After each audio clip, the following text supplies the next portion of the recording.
Hoş geldin Ramazan. Hoş geldin rahmet ayı Ramazan. Hoş geldin Ramazan.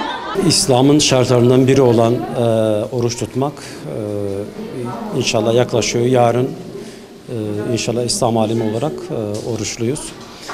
Tabii okulumuz olarak biz Ramazan'ı karşılamak istedik. Amaç Ramazan ruhunu, Ramazan coşkusunu hep beraber yaşamak.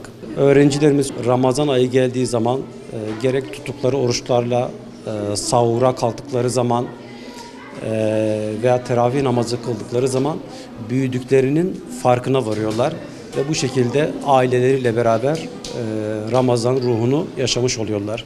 Tabii bununla beraber hem fitre olsun hem zekat olsun bunlar yapıldığı zaman bunlar çocuklarda yardımlaşma duygusunu da geliştiriyor. O yüzden biz okulca Ramazan'ı bu şekilde karşılamış olduk. Her okulda ve her kurumda bu etkinliklerin mutlaka yapılması gerekiyor. Biz de kendi okulumuzda hem öğrencilerimiz hem öğretmenlerimizle beraber böyle bir etkinlik yaptık. Tabii %99'u Müslüman olan bir toplumuz diyoruz. Bu etkinliklerin sık sık yapılıp çocuklarda bir farkındalık oluşturulması gerekiyor ve bu şekilde çocuklarımızın bilinçaltına yerleştirilmesi gerekiyor. Neticede bu bizim inancımız bizim için önemli.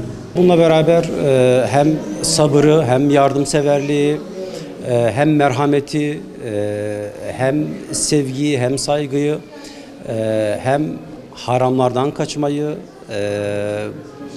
çocukların kalbine ruhuna bunları koyduğumuz zaman iyi nesiller de bununla beraber yetişecektir. Amaç biraz da bu.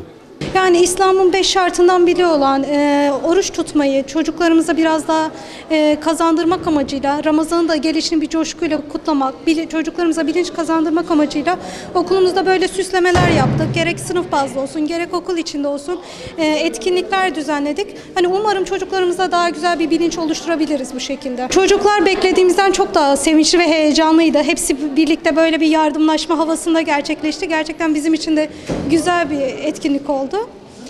Sağ olsun okul müdürümüz Murat Hoca da bu konuda bize çok yardımcı oldu. Bayağı bir destek verdi. Bu etkinlik sayesinde çocuklar yarınki oruç hakkında daha bir şey oldular. Heveslendiler, daha bir heyecanlar. Yanımıza gelip sürekli hocam biz yarın oruç tutacağız. Tekne orucu mu tutalım, tam mı tutalım falan soruları gelmeye başladı.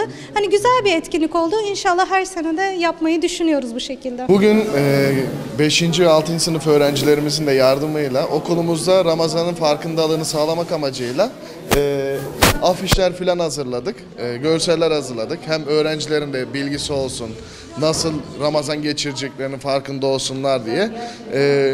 Onların da katkıları oldu. Teşekkür ederiz hepsine. Bu etkinlik sayesinde öğrencilerimiz Ramazan ayının güzelliklerini paylaşmayı, birlikte iş yapmayı öğrenebilirler ve hani dinlerine karşı olan saygılarını ve dinlerine karşı olan bağlılıklarını yerine getirebilirler diye düşünüyoruz. Bizler de en güzel şekilde Ramazan'ı öğrencilerimizle birlikte yaşamayı planlıyoruz. Ramazan'a daha iyi girmek için böyle bir etkinlik yaptık ve bu etkinlikte de yardımcı olduk. Okulumuzun da katkıları sayesinde böyle güzel bir etkinlik yapmış olduk.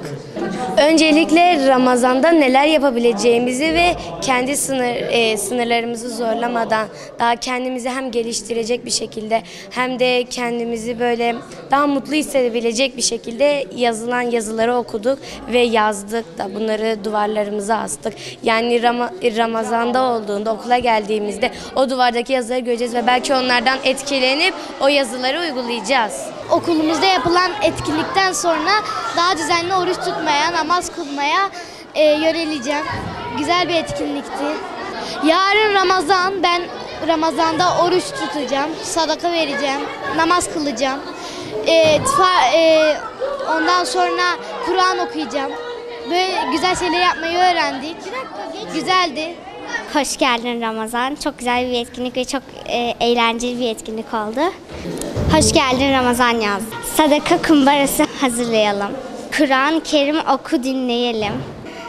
Daha sonra iftara arkadaşlarımızı davet edelim. Güzel geçinelim.